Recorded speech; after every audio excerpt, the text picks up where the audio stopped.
সকলকে জয় যিশু, সকলকে স্বাগত এবং ধন্যবাদ জানিয়ে প্রভুর বাক্য নিয়ে চলে আসলাম আরও একটা সুন্দর দিনে। প্রত্যেকটা দিনের মতন আজকের আরও একটা সময় পেয়েছি, তাই প্রভুকে অনেক ধন্যবাদ জানাই যে প্রত্যেকটা দিন আরও একটা সুন্দর সময় আমরা পাই। আর তিনি আমাদের সব সময় সাহায্য করেন, তিনি আমাদের সঙ্গে সব সময় থাকেন, তাই তার ধন্যবাদ দিই, তার গৌরব করি, তার প্রশংসা করি। তো চলো আজকের ভিডিও শুরু করব। আজকের যে বিষয় নিয়ে আলোচনা করব, আমি বলেছি যে দেখো, এই ধরনের ঘটনাগুলো বা এই ধরনের সমস্যাগুলো কি আমাদের পরিবারে হয়? যদি হয় তাহলে আমরা জানবো যে সেখানে দিয়াবল কার্য করে এবং তার কার্য আমাদের পরিবারে হচ্ছে। সেখান থেকে মুক্তি পাওয়ার উপায় কি, এই সকল বিষয় নিয়ে আমি আলোচনা করব। তাই অবশ্যই ভিডিওটি শুরুর থেকে শেষ পর্যন্ত সঙ্গে থেকো এবং ভিডিওটি সকলের কাছে পৌঁছে দিও। সবার প্রথমেই বলি, যেহেতু এটা সোশ্যাল মিডিয়া এবং এখানে আমি ঈশ্বরের বাক্য প্রচার করছি, ঠিক সেই রকমই যে যার মতন যা খুশি এই সোশ্যাল মিডিয়াতে প্রচার করতে পারে, সেটা সম্পূর্ণ তার নিজের ব্যাপার। কিন্তু আমি যে এখানে আজকের ঈশ্বরের বাক্য প্রচার করছি, এটা আমি কোনোটাই নিজের মন গড়া কথা বানিয়ে বলি না। আমি যতটা বলার চেষ্টা করি বাইবেল থেকেই। তো কেন এই কথাগুলি বলছি? কারণ আজকের আমাদের টপিক কি, যে শয়তান কিভাবে আমাদের পরিবারের উপরে কার্য করে, কিংবা আমরা কি করে বুঝবো যে শয়তানের কাজ হচ্ছে। দেখো, যেহেতু আমরা প্রভু যিশুকে বিশ্বাস করি, সেই কারণের জন্য আমরা জানি এই পৃথিবীতে ঈশ্বর আছেন, যেমন ঠিক একইভাবে মন্দ শক্তিও রয়েছে। যেমনটা ঈশ্বর আছেন, পবিত্র আত্মা আছে, একইভাবে কিন্তু মন্দ আত্মাও রয়েছে। আর এই পৃথিবীতে দুই আত্মারই কার্য চলে। ঈশ্বরের আত্মার যেমন কার্য চলে ঈশ্বরের লোকেদের ওপর, মন্দ আত্মারও কার্য চলে নানান রকমভাবে। তাই কোনোটাকেই আমরা বাদ দিতে পারি না এবং কোনোটাকেই বাইরে রেখে বলতে পারি না যে আমি বিশ্বাস করি না অমুক আত্মা আছে, বা আমি বিশ্বাস করি না ভূত বলে কেউ আছে বা অশরীরী বলে কেউ আছে। সেটা যে বিশ্বাস করে না সেটা তার ব্যাপার, কিন্তু এটা অস্বীকার আমরা করতে পারবো না। যেহেতু ঈশ্বর আছেন, মন্দ আত্মাও ঠিক একইভাবে রয়েছে।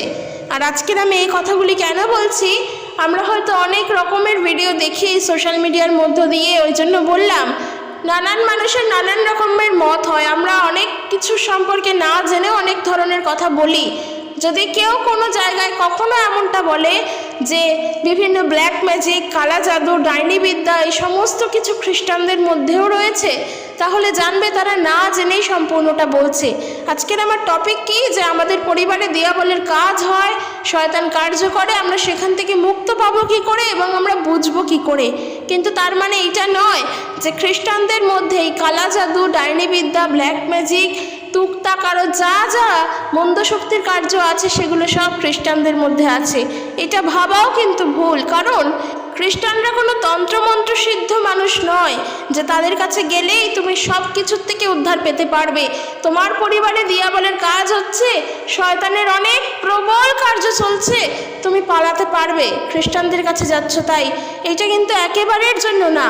তাহলে আমরা কি করি? আমরা সাধারণত কিছুই করি না যেটা বাইবেল শিক্ষা দিচ্ছে, যেটা বাইবেল বলছে যে যীশু খ্রিস্ট যাকে দেখলে শয়তান এমনি পালায়, যাকে দেখলে শয়তান ভয় দূর হয়ে যায়, শয়তান বুঝতে পারে যে ওটা কে আসছে। আমরা বিভিন্ন জায়গায় দেখেছি যিশুকে দেখে শয়তান এমনি পালিয়েছে, যিশুর ধমকে শয়তান পালিয়েছে। যিশুকে আলাদা করে কিচ্ছু করতে হয়নি, শুধুমাত্র তিনি বলেছেন যে এই মানুষটির শরীর থেকে দূর হও শয়তান, ওই ধমকেই শয়তান দূর হয়েছে। যিশু সেখানে অন্য কোনো কিচ্ছু করেননি, কোনো এক্সট্রা কিচ্ছু বলেননি, অন্য কোনো কার্য করেননি। তো সেই কারণের জন্য সেই শক্তি আমরা পাই যিশুর নামেতে, সেই শক্তি, যে শক্তিতে শয়তান দূর হয়। একদম আমরা আগের কথা ভাবি, যখন আমরা প্রভু যিশুকে জানিনি, কিচ্ছু জানিনি, আমরা জানতামই না এই সমস্ত কিছু।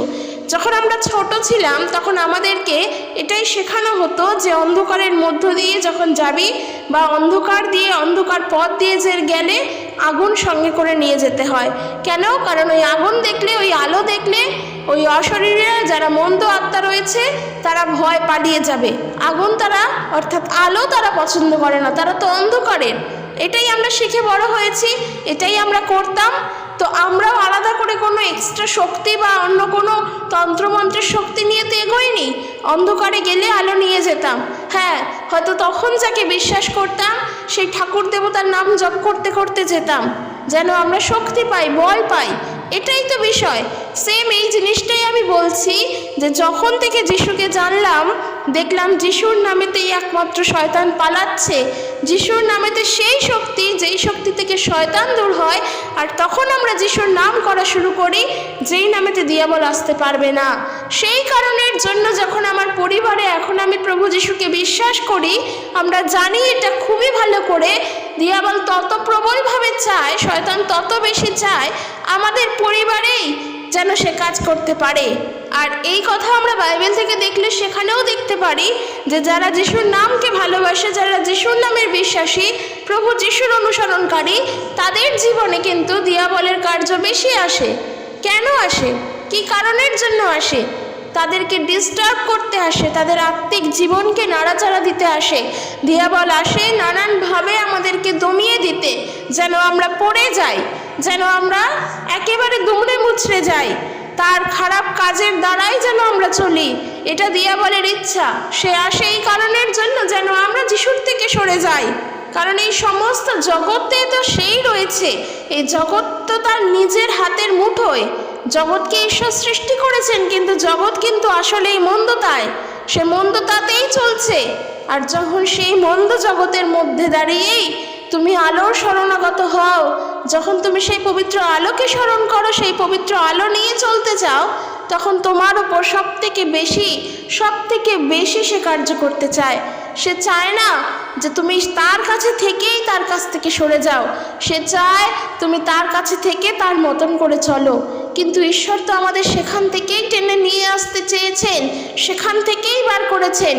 আমরা যদি বাইবেল পড়ি আমরা দেখতে পাই এই পৃথিবী কিন্তু শুরুতেই অন্ধকার ছিল, আর অন্ধকার থাকার দরুন ঈশ্বর যা সৃষ্টি করলেন, সর্বশুরুতে তিনি আলো সৃষ্টি করলেন, যেন সেই আলোর দ্বারা সব কিছুকে দেখা যায়।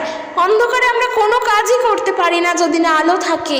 তাই সেই পবিত্র আলো যখন আছে, তখন অন্ধকার তো চাইবেই যেন সেখানে অন্ধকারই থাকুক, আলো না আসুক। আর এই যে দিন প্রতিদিন যে কার্য, আলো এবং অন্ধকারের টানাটানি খেলা প্রত্যেক নিয়ত চলছে, আর বিশ্বাসীদের জীবনেও প্রত্যেক নিয়ত চলছে। তাই আমি এটা বলতে চাই আজকের টপিক অনুসারে যে যখন আমাদের পরিবারে এই ঘটনাগুলো ঘটে, এগুলো আমাদেরকে বুঝতে হবে।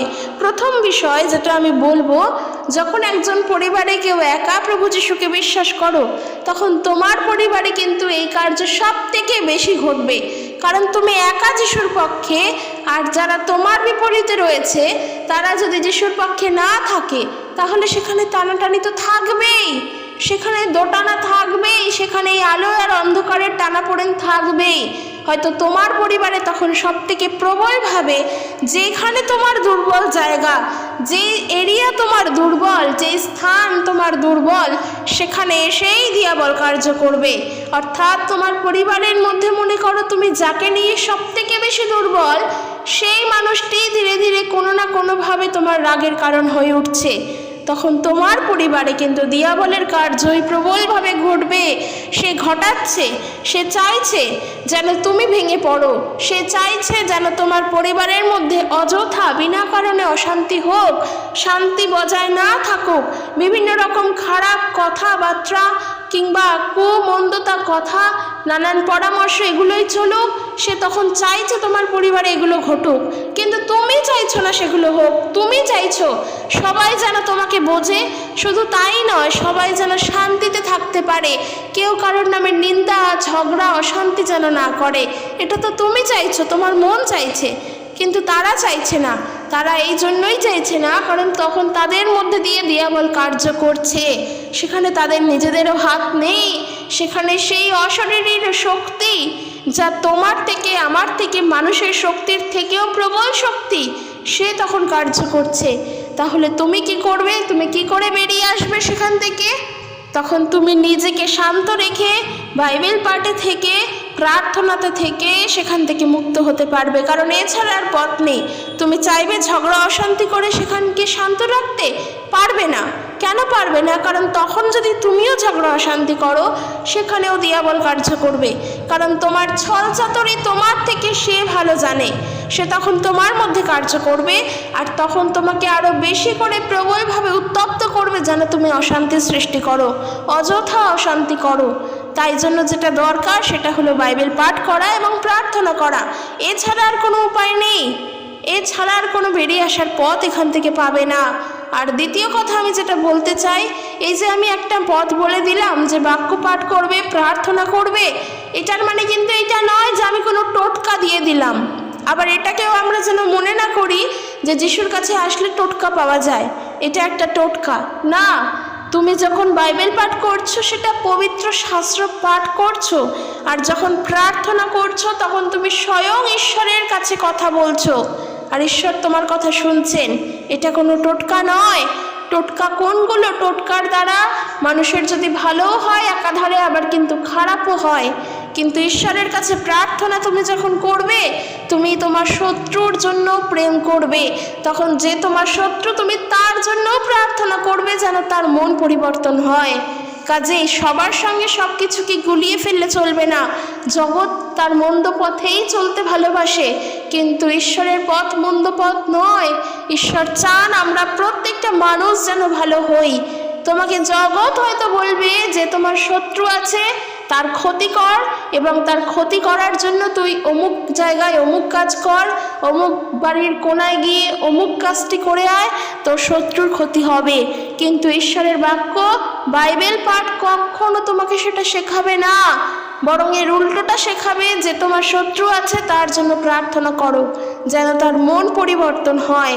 কিন্তু এই প্রার্থনা আমাদের সবার দ্বারা তো হয় না, তখন আমরা ওই মন্দ পথকেই বেছে নিই। তাই যেটা আমি বলতে চাইলাম যে আমি যখন বললাম তোমরা প্রার্থনা করো, বাইবেল পাঠ করো, কেউ এটাকে টোটকা হিসেবে ভেবো না যে এটা ব্যবহার করলে বুঝি আমার পরিবার ভালো হবে। আর এই জিনিসটা করে করেই আজকের অনেক মানুষের কাছে যিশুর নাম এইভাবে ভুলভাবে প্রচারিত হয়। তাই একজন বিশ্বাসী হয়ে এই জিনিসটা আমাদের অবশ্যই বুঝতে হবে। আমরা যদি পড়ি ইফেসীয় পুস্তক তার 4 অধ্যায় 26 পদ এবং 27 পদ, সেখানে দেখো বলছে, রেগে গেলে তার প্রভাবে যেন পাপ করো না এবং সারাদিন রাগ করে থেকো না। তোমাকে পরাস্ত করতে দিয়াবলকে কোনো রকম সুযোগ নিতে দিও না। অর্থাৎ এখানে স্পষ্ট বলছে তোমাকে পরাস্ত করার জন্য, যেহেতু তুমি প্রভু যিশুকে বিশ্বাস করো, তুমি সত্যে আছো, তোমাকে পরাস্ত করার জন্য দিয়াবল সুযোগ খুঁজছে। কারণ সে জানে সে যদি তোমাকে অ্যাটাক করতে পারে তাহলে তার অনেক লাভ আছে, অনেক সুবিধা আছে। তুমি যদি অশান্তি করো, তুমি যদি বিনা কারণে বিবাদ করো, তুমি যদি দিয়াবলকে সুযোগ করে দিয়ে দিয়াবলের কার্য ঘটাও, তাহলে তার লাভ হলো এটাই যে সে আরও একটি বারের জন্য আনন্দ পাবে। কারণ তার সঙ্গে তো পবিত্র আলো অর্থাৎ ঈশ্বরের তো টানাটানি সব সময়ের জন্য থাকে।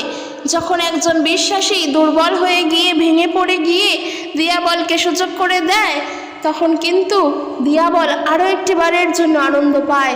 তাই একজন বিশ্বাসী হয়ে আমাদের যেটা করণীয়, আমরা মাথা ঠান্ডা রেখে কোনোভাবে দিয়াবলকে কাজ করতে দেব না। সে ঝগড়া অশান্তি করতে চাইছে করুক, কিন্তু আমরা যখন বুঝতে পারছি আমরা সেখানে চুপ থাকবো। হ্যাঁ, তার মানে কি এই যে আমাদের পরিবারে অশান্তি ঝগড়া হবে না? হবে, যেগুলো ন্যাচারাল সেগুলো আলাদা।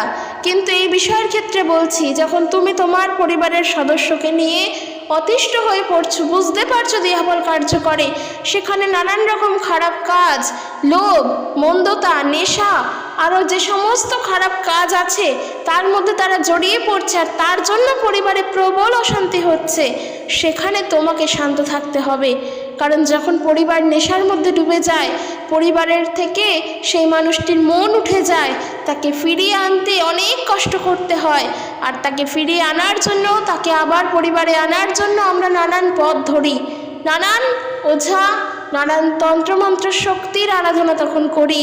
তখন তাদের কাছে গিয়ে বিভিন্ন টোটকা, জল পোড়া, তেল পোড়া, শিকড় বাকড় কত কিছুই না করি, কিন্তু আলটিমেটলি নিটফল গিয়ে কিন্তু সে জিরোই হয়। কারণ তোমার শিকড় তোমাকে দেবে, তুমি সেই শিকড় হাতে পড়বে, তোমার মন বসে আসবে না। এই মন পরিবর্তন একজনেরই দ্বারা সম্ভব, তিনি হলেন ঈশ্বর।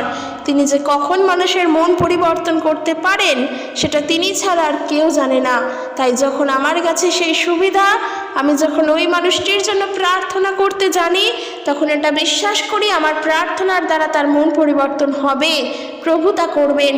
তাই আমাদের উচিত ঈশ্বরের কাছে এসে কাঁদা। তাদের জন্য যখন কান্নাও আসে পরিবারে এই ধরনের ঘটনাগুলো ঘটে বলে অনেক সমস্যা আসছে, চোখের জল আসছে, কেউ বুঝতে চাইছে না আমাদেরকে, তখন ঈশ্বরের কাছে এসে কাঁদো, প্রার্থনায় কাঁদো, প্রভুকে বলো। কারণ মানুষ তোমার কথা ফিরিয়ে দেবে, মানুষ তোমাকে শুনতে চাইবে না, কিন্তু ঈশ্বর তোমাকে শুনবেন, তিনি তোমাকে ফেরাবেন না।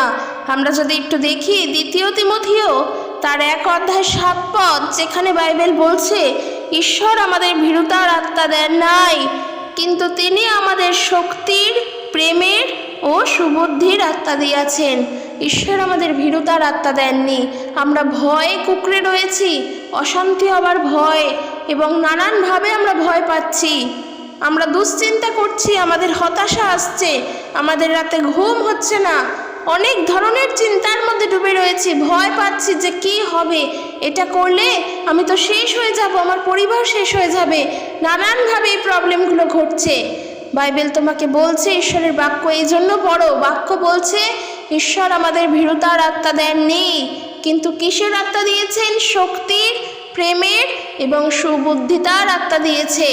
যেই আত্মা দ্বারা আমরা চিন্তা করতে পারবো, যেই আত্মা দ্বারা শক্তি পাবো, যেই আত্মা দ্বারা প্রেম পাবো, দয়া পাবো, ক্ষমা পাবো, এই সব কিছু প্রভু দিয়েছেন। কারণ ঈশ্বর যখন আমাদেরকে সৃষ্টি করেছেন, যেই আত্মা দিয়ে আমাদেরকে সৃষ্টি করেছেন, সেই আত্মা নিষ্পাপ এবং নিষ্কলঙ্ক, কিন্তু সেখানে দিয়াবলের কার্য যখন প্রবেশ করেছে, তখন আমরা ভয়ে পড়ে গিয়েছি, ভয়ের মধ্যে ডুবে গিয়েছি। আমরা আমাদের অন্যায় করেছি আর তার জন্য ভয় পেয়েছি, কিন্তু যখন আমরা জানি যিশু আমার সঙ্গে, সেই ভয় কেন আমার থাকবে? আমি আবারও আমি প্রার্থনা করব ঈশ্বরের কাছে, যদি আমি ভুল করি সেখানে ক্ষমা চাইব, আর যারা ভুল করছে তাদের জন্য প্রার্থনা করব, যেন তাদের মধ্যে ঈশ্বরের প্রেম দিতে পারি, আমার সুবুদ্ধির দ্বারা, আমার সুবুদ্ধির আত্মার দ্বারা তাদেরকে যেন সঠিক কথা বলতে পারি, সেখানে যেন আমি অশান্তি না করি, ঝগড়া না করি। এই যে বললাম না, যে জগতের যে সমস্ত মন্দতা রয়েছে, সেই মন্দতাকে তাড়ানোর জন্য কিন্তু জগতে মন্দ কাজই হচ্ছে, কিন্তু তুমি যদি ঈশ্বরের কাছে থেকে সেই মন্দতাকে তাড়াতে চাও, তাহলে তুমি তোমার মধ্যে থাকা যেই প্রভুর আলো রয়েছে, সেই আলোর দ্বারা তুমি মন্দকে দূর করতে পারবে। আর এই আলো তুমি জগতে গেলে পাবে না, জগতের মানুষের কাছে গেলেও পাবে না, একমাত্র সেই পবিত্র আলো ঈশ্বরের কাছে রয়েছে, প্রভু যিশুর কাছে রয়েছে, কারণ তিনিই তো জগতের আলো, তিনি তো জগতের জ্যোতি। আর যেহেতু তিনি জগতের জ্যোতি হয়ে এসেছেন, কেন এসেছেন, আসার কারণ কি? এই জগৎ অন্ধকারের মধ্যে, তাই তিনি জগতের জ্যোতি হয়ে এসেছেন। এই অন্ধকারকে দূর করার জন্য যখন জ্যোতি এসেছে, তখন অন্ধকার তো কোথাওই থাকতে পারবে না। তুমি যদি একটা বড় হল ঘরে আজকের 10-12টার মতো এলইডি লাইট জ্বালিয়ে দাও, সেই ঘরের কোনো কোনা কাঞ্চিতে কি কোনো রকমভাবে অন্ধকার থাকতে পারবে? পারবে না তো। তুমি তো এতগুলো আলো জ্বালিয়েছো, তো সেই আলোর জায়গায় তখন অন্ধকারের কোনো জায়গাই থাকবে না। ঠিক এই রকমই এই জগৎ অন্ধকারের মধ্যে, তাই যিশু আসলেন আলো হয়ে, যেন জগতের অন্ধকার দূর হয়। আর এই যে অন্ধকার তো আর জায়গা পাচ্ছে না থাকার, তখন সে কি করবে? তখন সে তীব্র হয়ে উঠছে, আর তখন সে কি করছে? যারা যিশুর অনুগামী, যারা যিশুর বিশ্বাসী, তাদের মধ্যে কার্য করতে চাইছে, যেন কোনোভাবে তাকে দুর্বল করা যায়। কিন্তু বিশ্বাসী হয়ে যখন তার এই চালাকিটা ধরতে পারছো, তখন একটাই উপায়, একটাই কর্তব্য, প্রার্থনা আর বাইবেল পাঠ।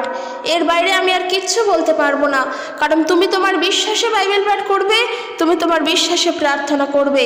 যদি সেই অন্ধকারকে দূর করতেই হয়, যিশুর নামেতেই দূর করবে এবং প্রার্থনার দ্বারা করবে।